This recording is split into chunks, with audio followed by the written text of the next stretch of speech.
प्रायश्चित विधान से अंतःकरण का परिमार्जन। लेखक श्रीराम शर्मा आचार्य। प्रायश्चित विधान से अंतःकरण का परिमार्जन। अज्ञानवश मनुष्य से पाप कर्म होता है। जब उसे अपने कुकृत्यों का बोध होता है तो भारी ग्लानि होती है तथा अंतरात्मा कचोटती रहती है। अपराधी यदि न्यायालय में अपना अपराध स्वीकार कर ले तो भी पूर्ण रूप से कानून उसे क्षमा नहीं कर देता।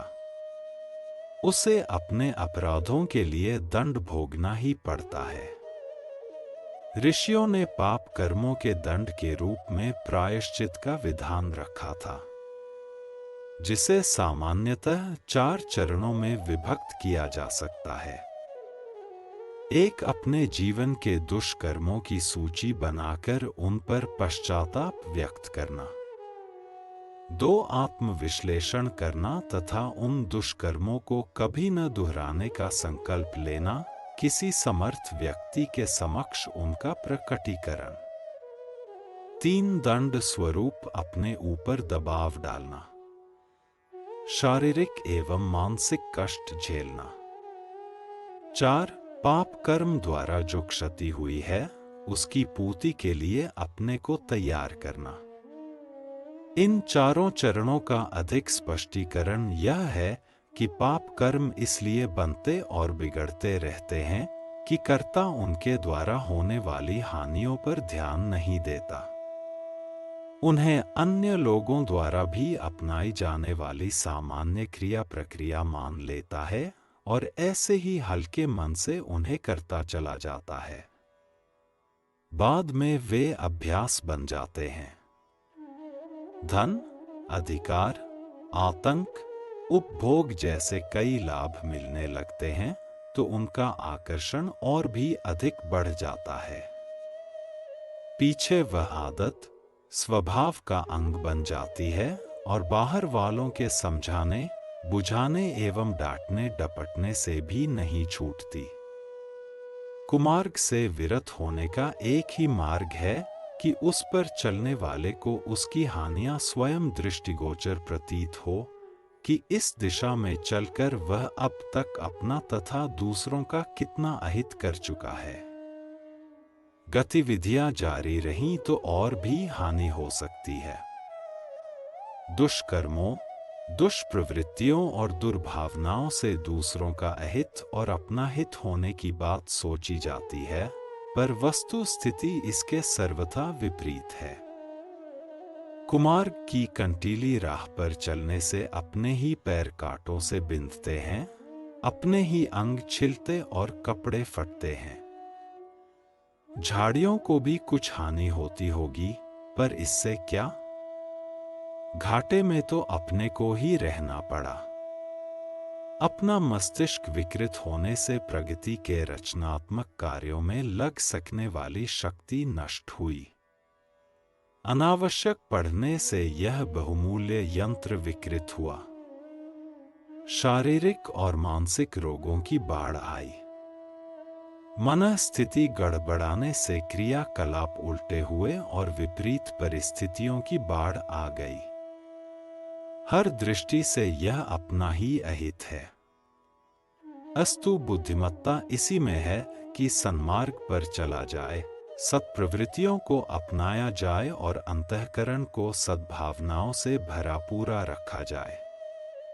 इस प्रकार के चिंतन से ही यह विरोधी प्रतिक्रिया उत्पन्न हो सकती है, जिसके कारण दुष्कर्मों के प्रति भीतर से घृणा उपजती है, पश्चाताप होता है। यह घृणा और पछतावा ही वे आधार हैं जिनके सहारे भविष्य में वैसा न होने की आशा की जा सकती है। अन्यथा कारणवश उपजा सदाचरण का उत्साह श्मशान वैराग्य की तरह ठंडा हो जाएगा और फिर उसी पुराने ढर्रे पर गाड़ी के पहिए लुढ़कने लगेंगे। प्रथम चरण पश्चाताप की उपयोगिता इसी दृष्टि से है कि अंतःकरण में अनाचार विरोधी प्रतिक्रिया इतने उग्र रूप से उभरे कि भविष्य में उस प्रकार के अनाचरण की गुंजाइश ही शेष न रह जाए। दूसरा चरण मन की गांठें खोल देने का है। इसमें दूसरों का नहीं, अपना लाभ है। अनैतिक मन के दुराव के कारण मन की भीतरी परतों में विशेष प्रकार की मनोवैज्ञानिक ग्रंथियां बनती हैं। उनके कारण केवल शारीरिक ही नहीं, मानसिक रोग भी उठ खड़े होते हैं। यह प्रकृति निर्मित स्वसंचालित दंड व्यवस्था है, जिसके कारण अपना आपा ही न्यायाधीश बनकर अनाचार के दुष्परिणाम प्रस्तुत करता रहता है। यह ग्रंथियां व्यक्तित्व को बुरी तरह लड़खड़ा देती हैं। उन्हें विकृत, बेढंगा, बेहुदा और बेसिलसिले का बना देती है। ऐसा कुढ़ता कुढ़ाता, खींचता खिजाता देखा जाता है। हंसने हंसाने की, सहयोग देने की, पाने की उसकी स्थिति ही नहीं रह जाती। यदि इस स्थिति से छुटकारा न मिले तो अर्धविक्षिप्त, अर्धमृतक, अर्धांगासत रोगी की तरह गया गुजरा उपहासास्पद, तिरस्कृत जीवन बिताना पड़ता है। विकसित व्यक्तित्व का लाभ यदि समझा जा सके तो उसका मूल्य चुकाने की भी तैयारी करनी चाहिए। खुला मन, स्वच्छ मन, दुरावरहित मन ही व्यक्तित्व को गौरवान्वित स्थिति तक पहुंचाने में समर्थ हो सकता है। मानसोपचार में रोगी के अब तक के जीवन के सामान्य जीवन क्रम को विस्तार पूर्वक सुनाने के लिए कहा जाता है। चिकित्सक उन संस्मरणों को बड़ी रुचि पूर्वक सुनता जाता है। उस प्रसंग में उन घटनाओं की भी चर्चा हो जाती है जिन्होंने अचेतन मन पर कोई अवांछनीय छाप डाली और मानसिक स्तर लड़खड़ा गया। मन में चुभा वह कांटा यदि निकल गया तो वह विक्षिप्त व्यक्ति स्वयमेव अच्छा होने लगता है और कष्ट कट जाता है। अनैतिक दुरावों के प्रकटीकरण में यह खतरा भी है कि ओछे व्यक्ति उन जानकारियों का अनुचित प्रयोग करने वाले की बदनामी करने तथा हानि पहुंचाने के लिए कर सकते हैं। अस्तु निस्संदेह इस प्रकटीकरण के लिए ऐसे ही सत्पात्रों को चुनना चाहिए जिनकी उदारता एवं दूरदर्शिता असंदिग्ध हो। चिकित्सक के आगे रोगी को अपने यौन रोगों की वस्तुस्थिति बतानी पड़ती है। उदार चिकित्सक उन कारणों को प्रकट नहीं करते फिरते जिनकी वजह से वह रोग उत्पन्न हुए।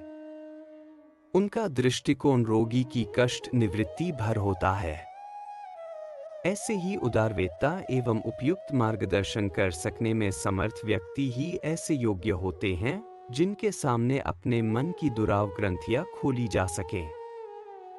हर किसी के सामने इस प्रकार से वर्णन करते फिरने में और भी उल्टी और नई झंझट भरी परिस्थितियां उठ खड़ी होने की संभावना रहती है।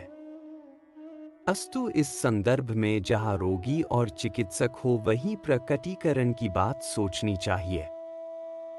ईसाई धर्म में प्रवेश करने वाले को बपतिस्मा लेना पड़ता है। उस संस्कार के समय मनुष्य को अब तक के अपने पाप पादरी के सम्मुख एकांत में कहने होते हैं। उस धर्म में मृत्यु के समय भी यही करने की धर्म परंपरा है। मरणासन के पास पादरी पहुंचता है। उस समय अन्य सब लोग चले जाते हैं। मात्र पादरी और रोगी ही रहते हैं। वह व्यक्ति अपने पापों को पादरी के सामने प्रकट करता है। इस प्रकार उसके मन पर चढ़ा भार हल्का हो जाता है। पादरी शांति सद्गति की प्रार्थना करता है और रोगी को आश्वस्त करके महाप्रयाण के लिए विदा करता है। बपतिस्मा और मरण काल में इस स्वीकारोक्ति को, कन्फेशन को अत्यंत पवित्र और आवश्यक माना गया है। मनः शास्त्र के अनुसार यह प्रथा नितांत में श्रेयस्कर ठहराई गई है। प्रायश्चित में प्रकटीकरण को एक अति महत्वपूर्ण अंग माना गया है। अनैतिक कुकृत्यों के दुराव को कभी किसी के सामने प्रकट न किया जाए तो मन क्षेत्र में वह उर्वरता उत्पन्न न हो सकेगी जिसमें आध्यात्मिक सद्गुणों का अभिवर्धन संभव होता है। प्रायश्चित का तीसरा चरण है दंड स्वरूप ऐसे अपने ऊपर दबाव डालना जिसकी स्मृति देर तक बनी रहे और उस परिवर्तन की छाप को अंतःचेतना गहराई तक धारण कर ले। बच्चे को कभी अधिक गड़बड़ी फैलाने पर अभिभावक हल्की चपत जड़ देते हैं या दूसरे प्रकार से धमका देते हैं।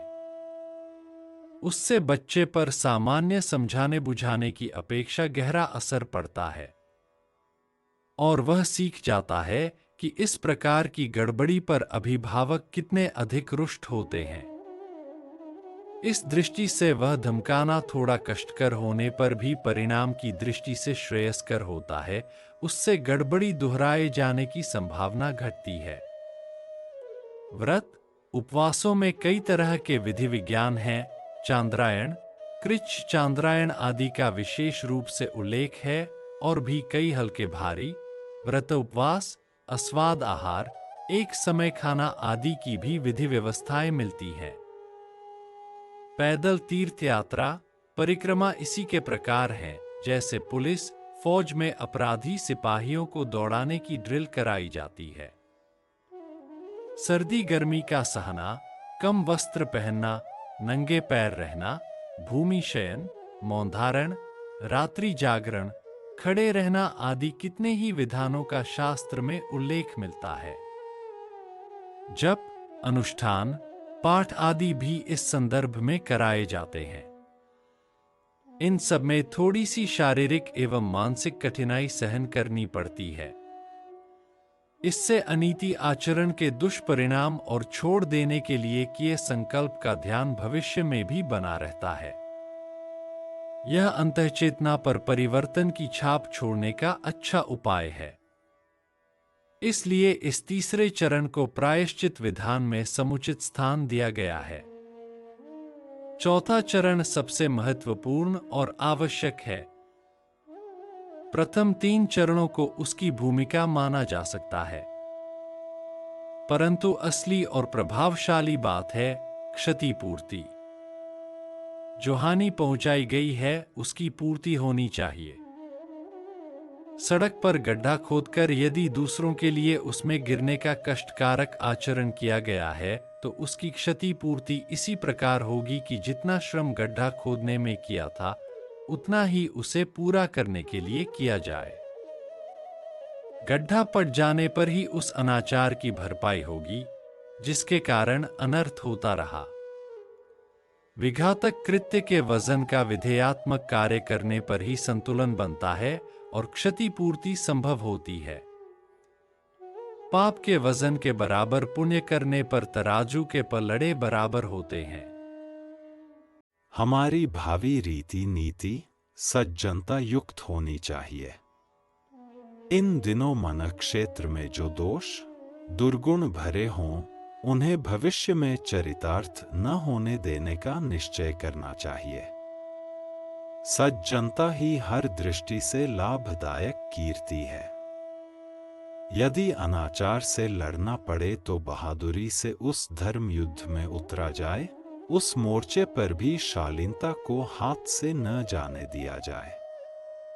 द्वेष के स्थान पर सुधार को लक्ष्य कर कुमार्गामियों से लड़ा जा सकता है।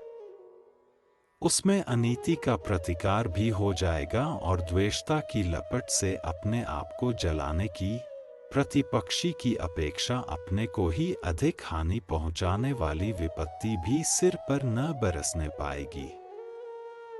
आत्मरक्षा की आवश्यकता समझी गई हो तो सबसे पहले भीतर घुसे दुर्भावों से और व्यवहार में आने वाले दुष्कर्मों से अपना पिंड छुड़ाना चाहिए।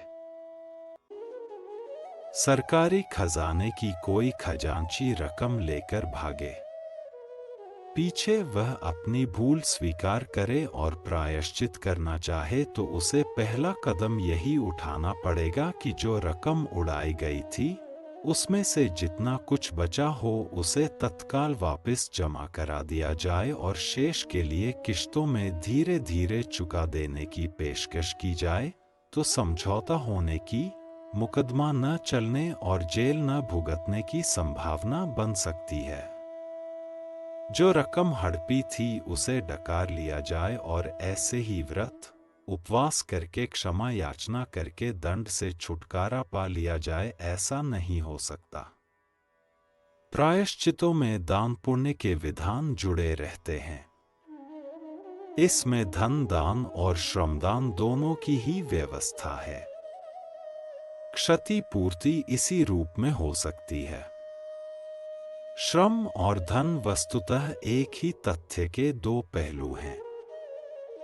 क्षतिपूर्ति के लिए एक का या दोनों का प्रयोग किया जा सकता है। क्षति यदि शारीरिक या मानसिक की गई है तो आवश्यक नहीं कि उसी रूप में उसे पूरा किया जाए। धन के रूप में उसे चुकाया जा सकता है। कारखानों में दुर्घटना में किसी का अंग भंग हो जाने पर उसकी क्षतिपूर्ति मुआवजे का धन दिलाकर कराई जाती है। मानहानि के मुकदमों के बदले में मानहानि नहीं कराई जाती, वरन अपराधी से कहा जाता है कि वह धन देकर क्षतिपूर्ति करे। यदि धन न हो तो श्रम देकर उसकी पूर्ति हो सकती है। जुर्माना न दे सकने वाले अपराधी को अमुक समय तक जेल में रहकर समाज की क्षतिपूर्ति करनी पड़ती है। अपराध व्यक्ति विशेष के साथ अथवा किसी संस्थान के साथ हुआ पर सरकार उसका जुर्माना वसूल करती है। कारण स्पष्ट हैं। सरकार समाज की प्रतिनिधि है। व्यक्ति विशेष के साथ हुए अपराध भी प्रकारांतर से समाज के साथ बरता गया अनाचार ही है। अस्तु समाज को अधिकार है कि वह अपने किसी घटक के साथ बरती गई अनीति का प्रतिशोध ले और शासनतंत्र के माध्यम से उसे दंडित करे।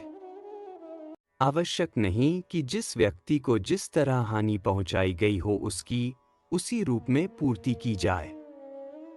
बहुत बार वैसा संभव ही नहीं रहता।